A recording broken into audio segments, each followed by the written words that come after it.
Torrance Art Museum's Registrar and the curator of Rewilding Structures. It is my love letter to decay and entropy.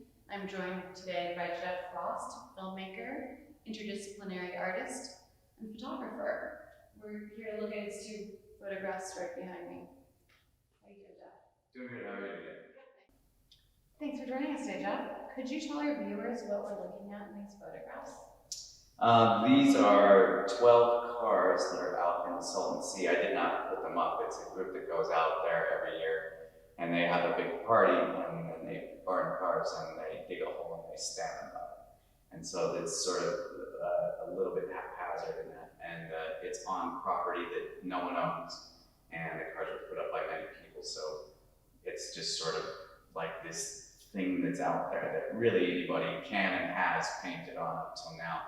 And so I've even encouraged people to go paint on my thing. Very cool. I like that they're very monolithic. They remind me, it's almost a little bit like outsider art. Would you consider these to be, at least the bones of your photograph to be Sure. outsider art? Yeah, sure. What exactly, when you're looking at outsider art, do you gravitate towards that you want to take a photograph of or create artwork with? I can't make a general statement about outsider art, but when it comes to these vehicles, when I go out there, you know, the Salton Sea is basically kind of my backyard. I live in the desert, and so I've been out there and seen these cars many, many times over the years. You know, they've been putting these up for the last decade, and so when I looked at these, and when I looked at them, the longer I sat there and stared at them, I've been trying to think of an artwork to do here for the last 5 years, really. They've got so much packed into them, especially when you keep looking at them. And the way that I've painted them has art references and references to environmental phenomena and things. But before I get into that, they have like kind of these different qualities to them. The fact that the cars are stood up on end to me is kind of indexical of high rises and skyscrapers and things like this. And like my mind keeps connecting all these different things to this sort of configuration of the way things are, versus something that was more planned and whatever. It's sort of the spontaneous civilization kind of thing, like just things just start happening. And it also is, of course, iconic of the automotive industry and the extraction industry. And so there's just all these different layers that kept occurring to me just as I was looking at them. And so then, you know, I wanted to stage an intervention and add a few layers of my own. And where it is right now, these are photographs that are part of a time lapse that is going to be a film that's still in progress. And I think you're one of the only people who's seen it, actually. That's beautiful. Yeah, so it's definitely continuing to go. And right now I'm continuing to record whatever graffiti accumulates on these things in the meantime. I really like the boat to me. At 2001, Space Odyssey, the boat very much reminds me of the monolith for some reason. And I almost want like monkeys to come out of the desert and start like beating at it. I mean, we're pretty close. It's hard, some sort of monkey. The one thing that I think is just so incredible is especially on this one right here, that trompe-l'oeil that you did with the horizon line. And I think for me, it started a conversation about rising tides because of climate change, but also that dichotomy where the Salton Sea is also, because of climate change, shrinking. So it had a very interesting push-pull to me, and it's so beautifully done. How were you able to get all these cars on the right level to create that? A lot went into that, a lot of planning. And as you know from the film, it's shot from a bunch of different angles, but this is like the primary, like a kind of shot in that context. So it's kind of hard to see from the photograph, but what I was thinking about at the time was the Earth really covering up humanity as just sort of a matter of course if we make the wrong choices. And so I wanted to create this image where that was happening here. And so this blue wave that you see, it's actually, here I'm gonna like point to it real quick. It's actually, and it's difficult to tell, but it's actually a gradient that I painted with a house paint sprayer. So it's actually darker at the top and lighter at the bottom, you know, and I wanted it to be this thing where it looks like the planet is covering us and all our imaginations up. And also it is blending with the sky because that blue wave, it looks like a wave coming into a shoreline from above. Oh, that's awesome. Yeah. And I like that it still like goes into that rising, falling tides with the wave, the tides of the planet coming in. Yeah, and then, so I think about a lot of these things in a bunch of different ways because I like ambiguous interpretations. So anybody that sees it and thinks, well, that's not how I think of it, it's like, great, because I think of it in other ways too. But in this particular case, I had like some fairly specific ways, and I like to hear other people's interpretations at least as much as I like, you know, my own a lot of times, because half the time people will tell me something about my artwork if they actually spend time with it that is just as interesting as my conceptualism of it. So like to me, this is like pretty conceptual, a lot of this stuff. The white to me is, you could represent so many different things, right? It can represent melting ice, it can represent whitewashing problems, it can represent, you know, white picket fences. And for me though, like the real, like the art reference that I keep going back to because I'm also a sound artist, is the marriage of Ross Schönberg's white painting and John Cage's 344. And so I'm always sort of, I love the idea of transforming that white painting into something that's both minimalism and maximalism at the same time. Like this sort of intentional, almost contrived paradox is an exciting thought for me to think of, because that's kind of how I think of our existence in the universe itself. Like it's paradoxical and it doesn't really conform to our notions of logic. The funny thing that you mentioned John Cage, like I actually just recently heard that chord change, and I feel like that chord change really resonated with that first photograph right there. Like I don't know if that, right, John Cage? Ooh, I don't know. So it's like the longest piece of music ever done, and they just recently changed the tone. Yeah. Oh yeah, that's right. And I was listening to the change, and I was like, wow, that really, I think maybe because it's also very monolithic, and that one has like that very monolithic shape of the boat, and it's like that spire coming out of the earth, and it reminded me of that. There's an interesting tie-in there. And it makes me also think that maybe we should say, so I painted all of this white, and then I painted that blue. So it's not a graph break, you know, it's actually painted on there. And that chord change that piece of music is very much, you know, dealing with timescales that aren't what we call real time, which I think is like the most arrogant phrase. Like real time, all time is real, right? Unless none of it is. But I think time is real. And, you know, to us saying real time is really just us putting ourselves at the center of the universe again, but with the when instead of the where. And so I like to take time and play with it in that way. That's why I consider it one of my primary mediums. So my work with sound art is I'm actually doing some similar things. I'll take like 10 or 20 seconds of something and stretch it out to an hour or, you know, 5 minutes or whatever it is at the same pitch. And then it just becomes this sort of background texture. And then that's what turns into a lot of the soundtracks for what I'm doing. That's fantastic. Yeah, I definitely see it, that long time. I definitely see that here where the entropy and decay has been accelerated by the destruction that was caused on these cars, but it's also forces that I think maybe not to this degree would have occurred naturally to some extent. It was just accelerated. So it was the opposite of long time. It's like almost like fast time. Time compression, which is what time lapse is. Actually. Yes, it's like a what's it like a when you have like a horror movie and like it's like practical effect instead of like time compression. Like the computer is time compression physically, time compression of entropy and decay. Right. Yeah, it's a way to.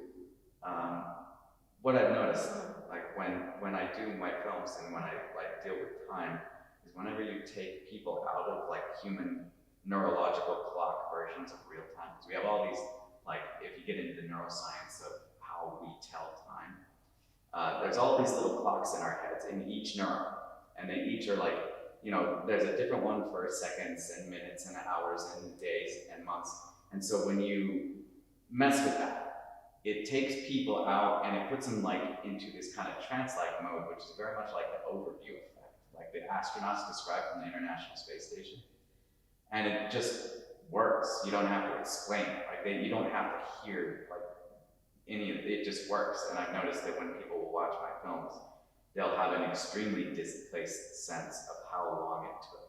They'll think 25-minute films were 5 minutes. Again, they will insist. And it's very interesting to like, see it just take hold and happen. And so like that, I'm always kind of manipulating that and trying to, well, there's George D. Huberman, I hope I'm saying his name right, I'm not sure. He's this art historian, right, and this French philosopher who said that time, like mind, is not knowable as such. And to me, how I interpret that statement, which I just, when I heard it, it just started repeating in my head like a mantra, is that time is only, you can only really get to know time and your own mind in asymmetrical ways. And so I'm always manipulating time a bit and taking things out of real time and trying to do that in a sense to get people to kind of open up their perspectives a little bit and get a different sense of how just life on planet Earth can unfold. And that's, what I do with like this work. That's what I did with my other film that you've seen, California on Fire. A lot of it is trying to gain access to some sort of wider perspective where you don't have to read the wall text. It just happens. You get to experience it. Absolutely. Yeah.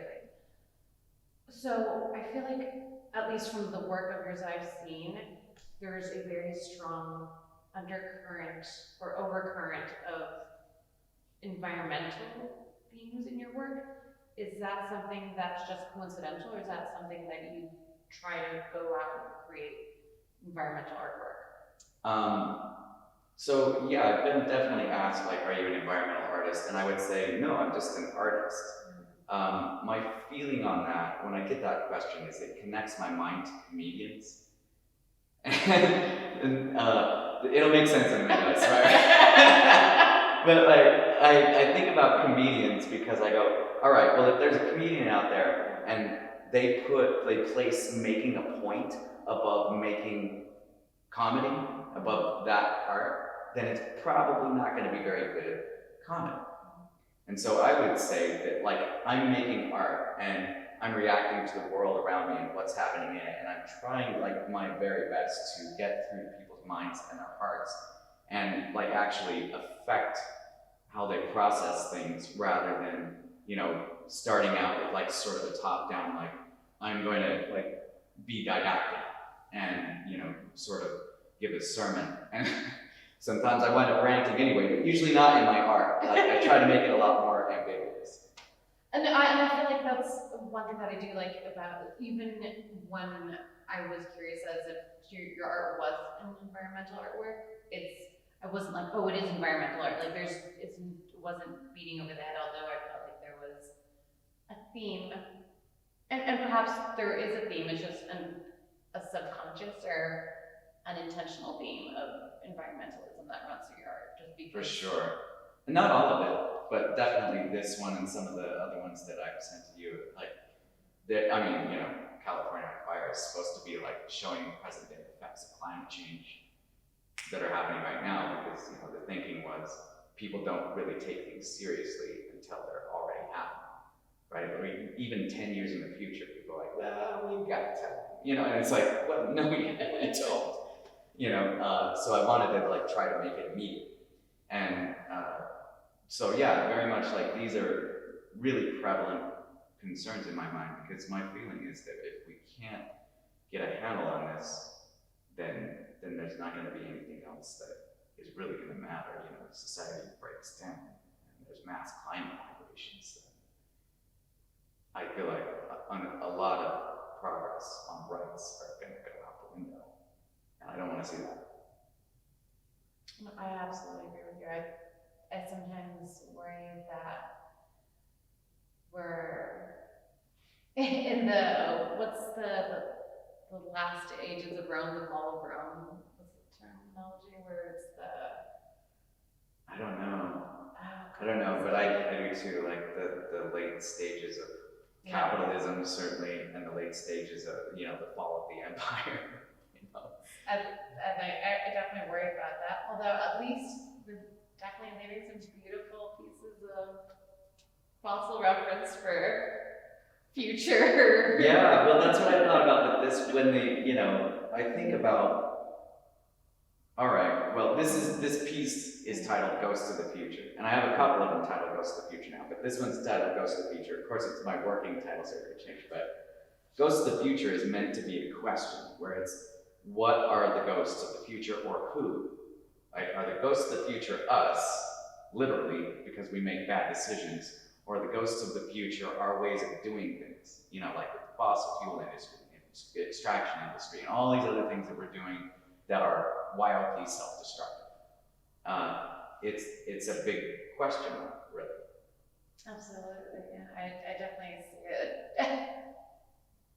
right here, physically presented in front of us. Like this car right here, like it's just absolutely destroyed, and like I wonder what future civilizations might take away, like if there's even anything left, like what they would take away from it and be like, what are these things? Like, well, I mean, who says future civilizations are even human? Maybe we go extinct, and in 100 million years, you know, raccoons or something like them. with their little thumbs. Yeah, because they're smart. You know, so same with COVIDs. You know, like, you know, maybe ravens like develop arms or something, and they, you know, study us as a layer of oil and plastic in the sediment as an academic curiosity. They make little plastic toys out of us. Yeah. Trying to figure out what noises you made. And they make, you know, cutesy movies about us. Like, the humans. Oh, the humans. That's some, I like the dark humor. It's a coping mechanism, you know? Well, I have a couple technical questions for you. Sure. So, I like that you asked about the art first. What camera did you use for this? I used a Nikon D850 for most of these. I would love to get a higher end, you know, something that's 150 megapixel medium format digital camera, but yeah, they cost as much as almost a house, so, you know, unless someone gives me one, that's probably not going to happen anytime soon. Fans only? Hey, if it gets the job done. If people actually want to see that, then God bless it. Naked cars. Yeah. And so the second question, so segued into that, do you use the same camera to take pictures of fires, or is it a different camera? I do. I have kind of an array. Like, I have a bunch of Nikons, and they're like, the ones I have are like professional grade working man kind of cameras, because they have really good weather sealing. And you have to have that, because in the fire you've got both ash, really fine ash, and you've also got water, like overspray from the hoses and things like that. And so those cameras are constructed in such a way that when I'm in a fire, I don't put what's, like, you'll forget the term, but like they're called camera condoms. They're plastic things that go around the camera, you know, like they don't even, I just let them take the beating, because I know that they won't fail. over time, I've had that experience with them. Like nothing gets into those things, and they've done like these crazy tests with them. So they're tanks. They just always work. They can really take a lot of punishment, and that's great for me. You're very punishing on your cameras. Yeah, pretty. But I've never lost one. I've just, used the hell out of them. Beat the crap out of them. Oh yeah. For those of you who are watching that don't know Jeff's work with California on Fire, I highly recommend you Google it right now. It is absolutely horrifying and beautiful. So his fire photography and fire films, I know that you're kind of pigeonholed in that, and I'm sorry, but your fire work is gorgeous. Thank you. At the same time, Jeff's other work is absolutely gorgeous as well. JeffFrost.com. You can find. It's the opposite. It's FrostJeff.com. FrostJeff.com. You can see some more of his work in the desert, in his backyard, where he does a lot of painting on abandoned houses, I'm assuming? Yeah, I've done a bunch of them around the Salton Sea, and then I weave them into a film thing that's a little more narrative just like this one. And kind of with a time lapse. Yeah, sometimes it's real-time video, sometimes it's, slow motion. A lot of it's manipulation of time, because it displaces the mind in such an interesting way to me, and it's sort of like such a rich subject. I don't see people really exploring it. I mean, I see artworks that are about time, but not really artworks that use it.